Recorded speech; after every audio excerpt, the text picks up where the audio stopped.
Imam Al-Ghazali rahimallahu ta'ala adalah di antara pemikir Islam yang ulung dan telah mendapat gelar di kalangan kaum muslimin sebagai Hujjatul Islam. Beliau bukan hanya terkenal di kalangan kaum muslimin, bahkan juga terkenal di kalangan orang-orang yang bukan beragama Islam. Ilmunya sangat luas, pengalaman dan keahliannya di bidang ilmu tasawuf dan pembentukan rohani sudah menjadi ciri-ciri keunggulannya.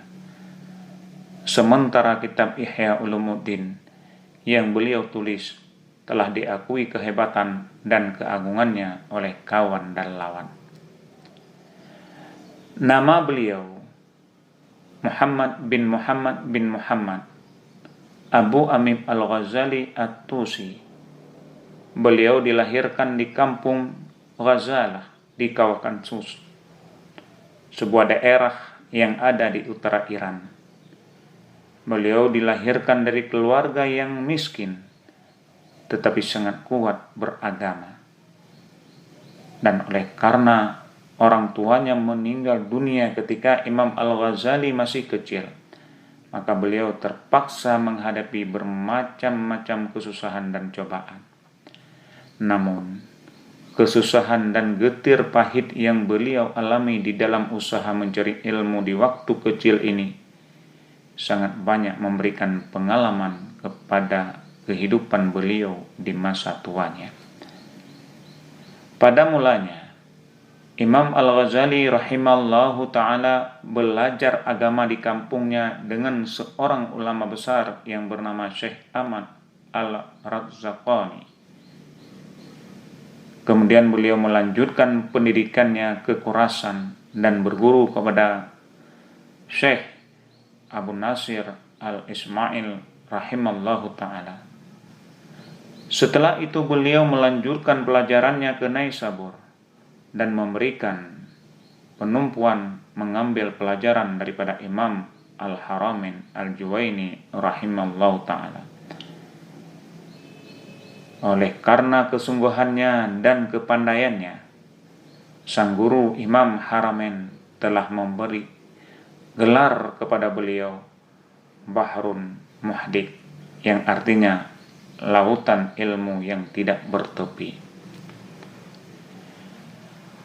Ketika Al-Imam Al-Haramain rahimallahu ta'ala meninggal dunia pada tahun 478 Hijriah, maka Al-Imam Al-Ghazali pergi ke Muaskar dan bertemu dengan Menteri Nizamul Mulk yang sangat menaruh minat terhadap ilmu dan para ulama.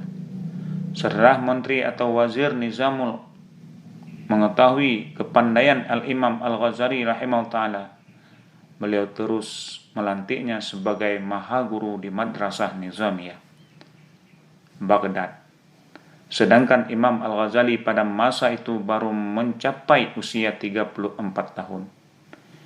Ini adalah salah satu kedudukan yang paling tinggi di bidang ilmu agama dalam dunia Islam pada waktu itu, yang belum pernah disandang oleh seorang ulama yang masih muda seperti Imam Al-Ghazali. Dan beliau menjadi mahaguru di madrasah itu, dan dari masa ke masa kedudukan beliau bertambah kuat dan pengaruhnya bertambah besar, sehingga penghormatan yang diberikan kepada beliau melebihi daripada penghormatan yang diberikan kepada pihak istana dan penguasa. Beliau mengajar di madrasah ini lebih kurang 10 tahun.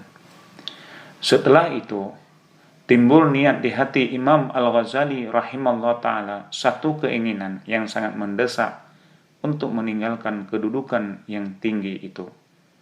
Maka pada tahun 488 Hijriah, beliau pergi meninggalkan Baghdad dan meninggalkan segala kekayaan, pangkat, dan penghormatan. Untuk seterusnya, beliau melazimkan diri mempelajari dan menghayati ilmu tasawuf dan penyucian jiwa. Terus beliau beruzlah dan berhadap pada dirinya sendiri. Pada mulanya beliau pergi ke Damaskus daerah Syam, negeri Suriah, dan beruzlah di sana lebih kurang 2 tahun.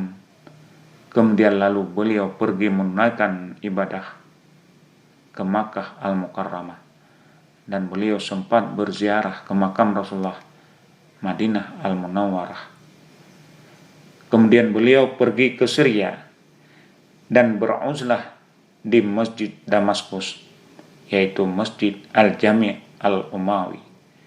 Dan di sanalah beliau mulai mengarang kitab yang sangat masyhur, yaitu Ihya Ulumuddin. Dan tempat yang dipilih oleh Imam Al-Ghazali rahimahullah ta'ala untuk beruzlah dan mengarang kitab itu yaitu di Zawiyah.